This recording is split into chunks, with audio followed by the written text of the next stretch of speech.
And well, the top story this hour, Taiwan's presidential and parliamentary elections are going to take place this week.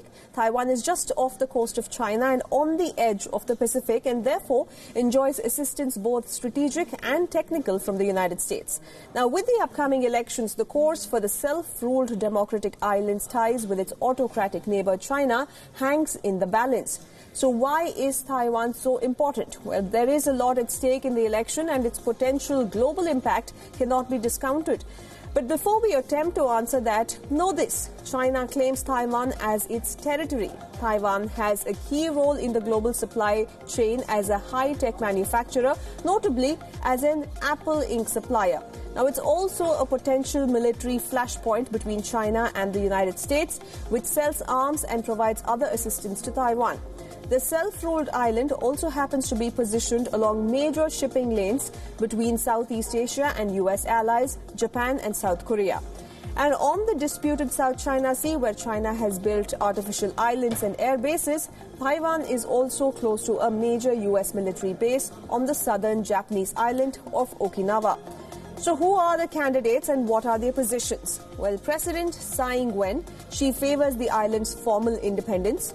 She is seeking a second term in office. She believes Taiwan is an independent country and warns of the Chinese threat to democracy and liberty.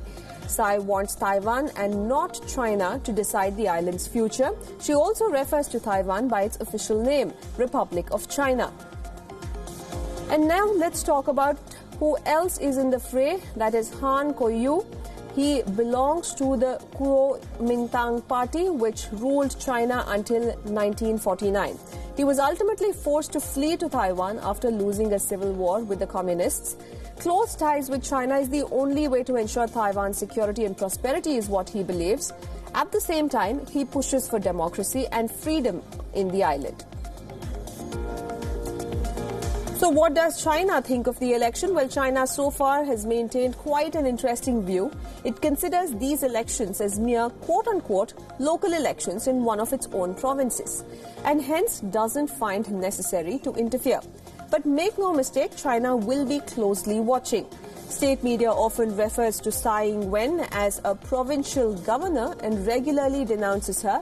For Beijing, the best outcome would be a Han victory. If Tsai wins, China will probably further ratchet up pressure on Taiwan, now perhaps even by conducting military drills close to the island. However, Taiwan cannot go rogue by law. China in 2005 authorized the use of force against Taiwan, where it formally ceded. Well, more positively, China would resume talks with Taipei, since any conflict would be hugely damaging for both. And while speaking of the geopolitical competition in the region, what does the United States think of the election? The Pacific is a big concern for Washington. China has over the years tried to water down Taiwan's allies, which are strategically important to the U.S. as well. The United States has many times expressed concern at Chinese efforts at intimidation and influence. It has, though, taken no position on who should win.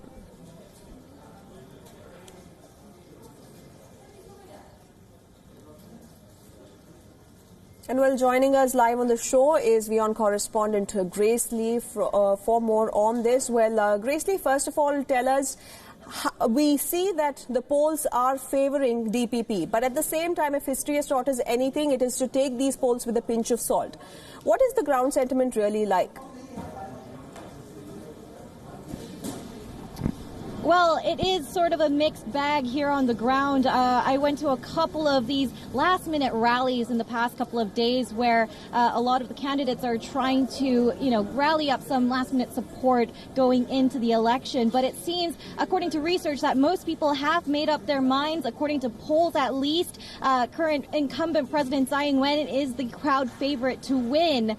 That's making a big comeback for her after being largely unpopular last year. Now, the factors that have led up to her becoming more prominent in this election, of course, is China's increasing influence and shadow that's being cast over Taiwan, and as well as the Hong Kong protests, which have become a key kind of essential talking point for this election. A lot of the folks that I've spoken to here in Taiwan say that they're afraid that Taiwan might become the next Hong Kong. When they see the protests that have been ongoing for 7 months now, they see a potential window into their own futures. And that's largely because China and Beijing has been trying to approach Taiwan with the one country, two systems rule, which is the formula which Hong Kong and Macau are governed under. Of course, people here in Taiwan say they don't want that, and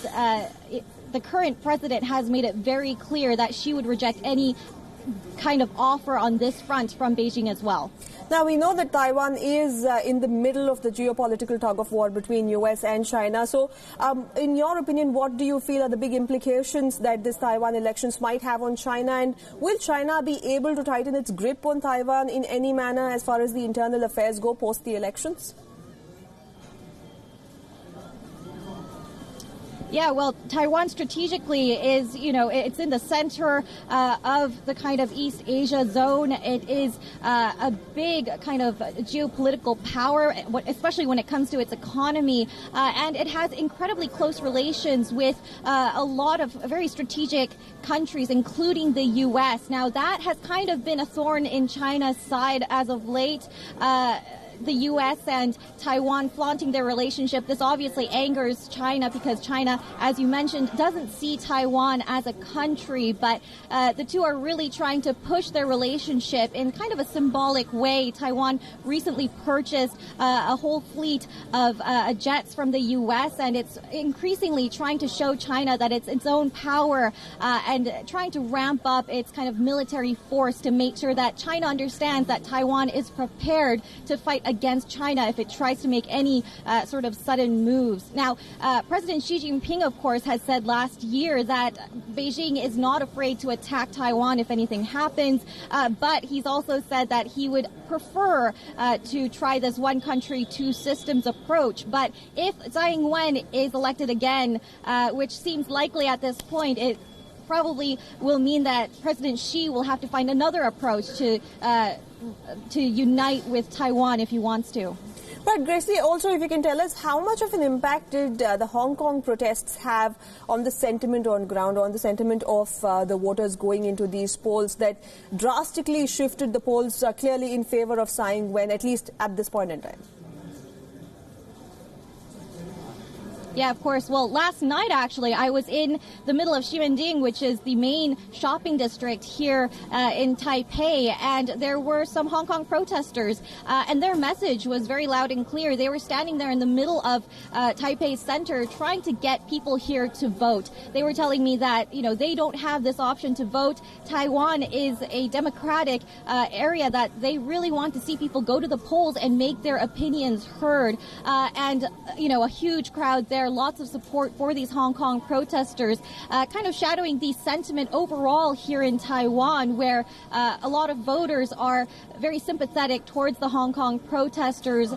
They've been a very good neighbor to them, and they've been very supportive. A lot of Hong Kong protesters have fled to Taiwan in the wake of the protests. Several of them who were afraid of getting prosecuted in Hong Kong are here, and they've extended their stays because President Tsai has been very lenient for them and very sympathetic. So if President Tsai Ing-wen doesn't win tomorrow, that means a lot of the protesters who have fled here will have to find another place to feel safe as well. So there are a lot of implications for this election, not just for the people here in Taiwan, but for the Hong Kong protesters as well. So it seems like a very two-way street. Absolutely. Well, thank you, Grace Lee, for joining us. We'll keep coming back to you as and when there are developments in this story.